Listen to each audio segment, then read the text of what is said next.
Seri membaca Alkitab. Bacaan dari Kitab Kejadian bab 50 ayat 1 sampai dengan 26.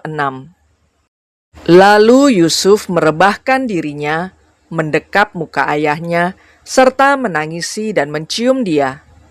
Dan Yusuf memerintahkan kepada tabib-tabib, yaitu hamba-hambanya, untuk merempah-rempahi mayat ayahnya. Maka tabib-tabib itu merempah-rempahi mayat Israel.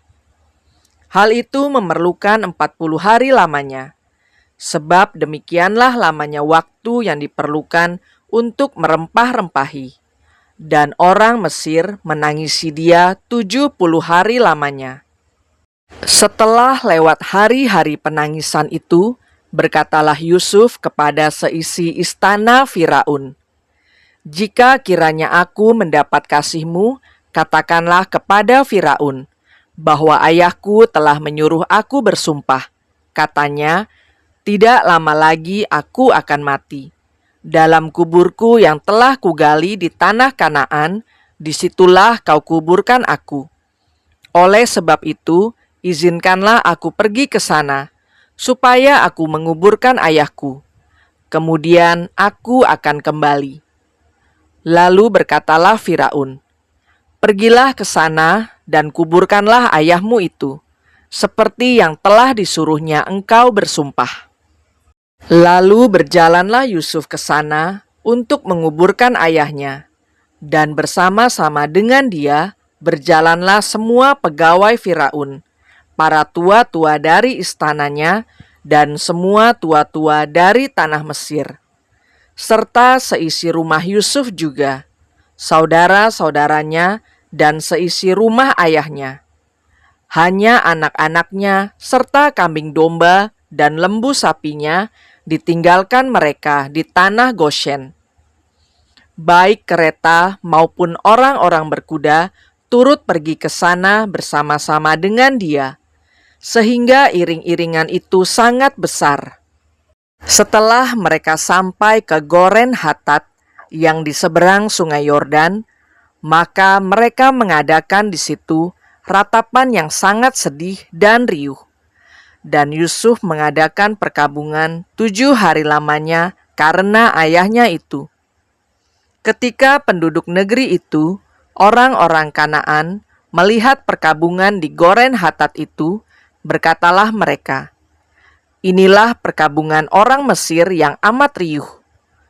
Itulah sebabnya tempat itu dinamai Abel Mizraim, yang letaknya di seberang Yordan.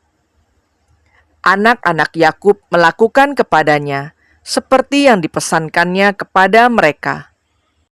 Anak-anaknya mengangkut dia ke tanah Kanaan, dan mereka menguburkan dia dalam gua di ladang Makpela yang telah dibeli Abraham dari Efron, orang Het itu, untuk menjadi kuburan milik, yaitu ladang yang di sebelah timur Mamre.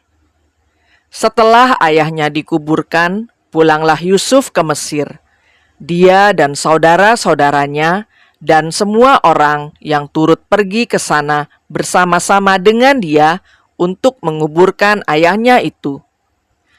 Ketika saudara-saudara Yusuf melihat bahwa ayah mereka telah mati, berkatalah mereka, "Boleh jadi Yusuf akan mendendam kita dan membalaskan sepenuhnya kepada kita segala kejahatan yang telah kita lakukan kepadanya."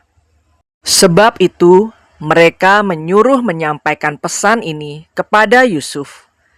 "Sebelum ayahmu mati, ia telah berpesan, 'Beginilah harus kamu katakan kepada Yusuf, ampunilah kiranya kesalahan saudara-saudaramu dan dosa mereka, sebab mereka telah berbuat jahat kepadamu. Maka sekarang ampunilah kiranya kesalahan yang dibuat hamba-hamba Allah ayahmu.' Lalu menangislah Yusuf ketika orang berkata demikian kepadanya. Juga saudara-saudaranya datang sendiri dan sujud di depannya, serta berkata, 'Kami datang untuk menjadi budakmu.' Tetapi Yusuf berkata kepada mereka, "Janganlah takut, sebab aku inikah pengganti Allah? Memang kamu telah mereka-rekakan yang jahat terhadap aku, tetapi Allah telah mereka-rekakannya untuk kebaikan, dengan maksud melakukan seperti yang terjadi sekarang ini, yakni memelihara hidup suatu bangsa yang besar.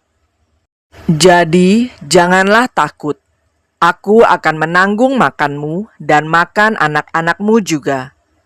Demikianlah ia menghiburkan mereka dan menenangkan hati mereka dengan perkataannya. Adapun Yusuf, ia tetap tinggal di Mesir beserta kaum keluarganya.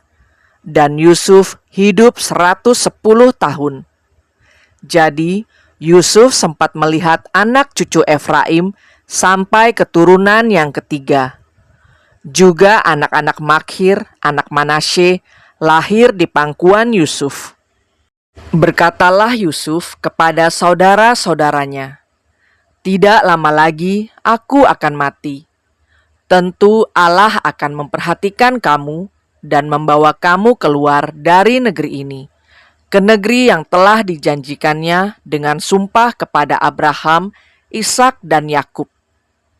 Lalu Yusuf menyuruh anak-anak Israel bersumpah. Katanya, "Tentu Allah akan memperhatikan kamu. Pada waktu itu, kamu harus membawa tulang-tulangku dari sini." Kemudian matilah Yusuf, berumur 110 tahun. Mayatnya dirempah-rempahi dan ditaruh dalam peti mati di Mesir. Demikianlah sabda Tuhan.